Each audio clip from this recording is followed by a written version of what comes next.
मेरे यहाँ पे आने का सिर्फ एक ही कारण है, थोड़ा सेल्फिश कारण है, तो मैं आप लोगों को बताना चाहूंगा। और मैं दिल्ली का हूं पहले तो, और मेरी बचपन की यही एक चाहत थी कि मैं स्पोर्ट्समैन बन जाऊं।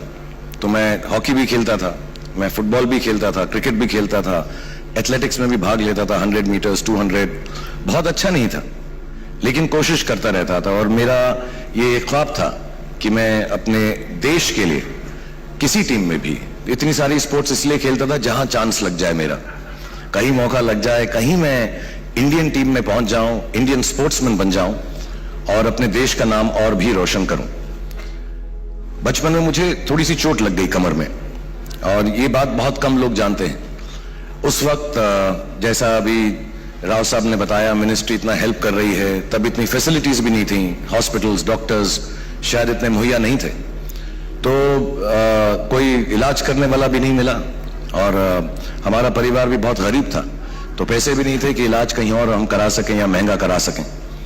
तो मुझे अभी भी याद है, ये बात मैंने किसी से की नहीं, मैं सिर्फ इसलिए बता रहा हूं, मैं सेल्फिशली यहां पर आया हूं, अपने काम के लिए यहां पर आया हूं, आप लोगों के लिए नहीं आया हूं। वो इसलिए क्योंकि एक साल मैं घर में बंद रहा, मैं रोता रहा, मुझे लगा मेरी जिंदगी खत्म हो गई है।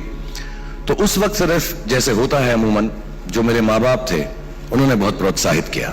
उन्होंने कहा, ऊपर वाला जब एक दरवाजा बंद करता है, रास्ता बंद करता है, तो दूसरा खोल देता है, फिक्र मत करो, काम करो। ये प्रोत्साहन था, तो ऊपर वाले की कृपा है, मेरे माँ बाप का आशीर्वाद था, और फिर बहुत सारे लोगों का, जैसा सर ने कहा कि घर में लोग मेरा नाम, घरों में मेरा लोग जानते हैं, उन सब का प्रोत्साहन था, ऑडियंस का प्रोत्साहन था कि मैं किसी वजह से एक कला के अंदर ठीक ठाक सा काम करके एक्टर बन गया। अभी 1 महीना पहले, शायद 16 अगस्त थी, मैं सुबह उठा और मुझे यही सब तकलीफों से मैं जूझ रहा था। मुझे ऐसी ही फीलिंग आ रही थी यार कि मैं आज काम पे नहीं जाऊंगा यार, बहुत हो गया। 53 इयर्स की मेरी एज है। मैं कोशिश करता रहता हूं कि फिर भी अपने आप को तंदुरुस्त रखूं, ठीक रखूं, लेकिन कई सुबहें ऐसी होती हैं जब दिल ही नहीं करता, दिल करता है सब छोड़ दूं। तो 16 अगस्त थी या 15 अगस्त, मैं टेलीविजन पे प्रोग्राम देख रहा था, बिस्तर पे लेटा था, सब कैंसिल करना चाह रहा था। मैंने सोचा बहुत हो गया। तो आप में से कुछ लोग टेलीविजन पे अपनी जिंदगी की बातें कर रहे थे, आई थिंक दीपा जी थी उसमें, और ये राव साहब भी आपको कंफर्म करेंगे, मैं इस प्रोग्राम में जबरदस्ती आया हूं, मुझे बुलाया नहीं गया है, मुझे किसी ने आमंत्रित नहीं किया। हमारी ये छोटी सी फाउंडेशन है, मीर फाउंडेशन, मैंने उन्हें कहा कि यार मुझे किसी तरह वहां पर ले जाओ, तो मैं जबरदस्ती आया हूं। और इसलिए आया हूं क्योंकि उस सुबह जैसे मेरे बाप बाप ने 30-35 साल पहले मुझे प्रोत्साहित करके कहा था कि यार तुम लगे रहो, कुछ ना कुछ हो जाएगा।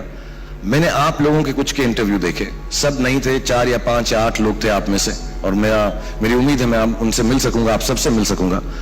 उस वक्त वो प्रोत्साहन का काम जो मेरे माँ बाप ने 35 साल पहले किया था, वो आप लोगों ने किया। तो आज मैं सिर्फ सेल्फिशली आप लोगों का हाथ जोड़कर धन्यवाद करने आ रहा हूं, और बाकी जितने भी फिल्म स्टार्स हैं और जितने भी फिल्म इंडस्ट्री वाले, उन्हें आगाह करने आ रहा हूं कि अगले 25 साल तक आप लोगों ने मुझे तंदुरुस्त कर दिया और हेल्दी कर दिया है अपनी कहानियों से। सो बहुत बहुत धन्यवाद। दूसरी बात जो मैं मानता हूं, मैं थोड़ी सी बात करूंगा फिर चले जाऊंगा, बोर नहीं करूंगा आप लोगों को यार। मैं दूसरी बात जो मानता हूं, मुझे ऐसा लगता है कि हम सब के सब किसी ना किसी तरह से अधूरे हैं, हम इनकम्प्लीट, कभी शारीरिक तौर पे, कभी मानसिक तौर पे, हमारी सोच जो है आगे नहीं जाती, कभी इमोशनली, भावनात्मक तरीके से कुछ ना कुछ कमी हम सब में रहती है। ऐसा कहा जाता है कि भगवान ने, अल्लाह ने हमें अपने रूप में बनाया है, अपनी तरह बनाया है। तो बात सच ये है कि उन्होंने अपनी तरह बनाया, अपना जैसा नहीं बनाया है। और उन्होंने हमें धरती पर, हमें दुनिया में इसलिए भेजा है कि यार तुम सब में कुछ ना कुछ कमियां होंगी, जैसे मैंने कहा, इमोशनल होंगी, मेंटल होंगी, फिजिकल होंगी, लेकिन जिंदगी का तत्व यह है कि तुम उन डिसेबिलिटीज को लेकर, उनसे जूझकर जिंदगी को कंप्लीट करो। हम में से कोई भी कंप्लीट नहीं है। So I salute you all that you have chosen a profession, you have chosen a place, space. आप कुछ भी चूज कर सकते थे, क्योंकि आपने जो कामयाबी हासिल की है, आप किसी भी चीज में जाते आप कामयाब होते या पहले भी कामयाब होंगे।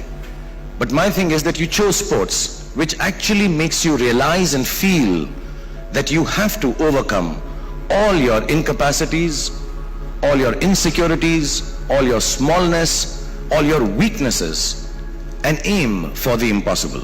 मैं चाहूंगा कि आपके माध्यम से, आपके जरिए से लोग ये बात समझ सकें कि impossible जो शब्द है वो बिल्कुल बेकार है, व्यर्थ है, सिली है, रॉन्ग है, उसका एग्जिस्टेंस रहना नहीं चाहिए।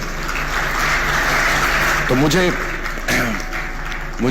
राव साहब ने कहा कि सबको एनकरेज करना, तो मैं एनकरेज करने नहीं आया हूं, मैं आपसे छीनने आया हूं कॉन्फिडेंस और प्रोत्साहन। द मेन थिंग इज कि जब आपको मेडल्स मिलेंगे इंशाल्लाह, कुछ जीत होगी, कुछ हार होगी, स्पोर्ट्स में होता ही ऐसा, तो वो मेडल्स जो हैं एक्चुअली वो फॉर्चुनेट हैं कि आप उन्हें जीत रहे हैं। आप फॉर्चुनेट नहीं हैं कि वो मेडल्स जो हैं आपको मिले, और ये सच्ची बात है, ये उनका श्रेय बढ़ाता है। और मैं चाहूंगा कि सारे बच्चे, और मैं ये प्रॉमिस करता हूं, अभी एशिया पैरा गेम्स आ रही हैं तो मैं उसको फॉलो करूंगा, मैं उसका फैन रहूंगा, और मैं सब बच्चों से, जितने भी लोग स्पोर्ट्स देखते हैं, मैं ये आग्रह करूंगा कि जब भी ये टीवी पे आए, इंटरनेट पे आए, जहां पर भी आए, हम लोग अपना प्रोत्साहन बढ़ाने के लिए, अपना कॉन्फिडेंस बढ़ाने के लिए आप सबको चीयर करें।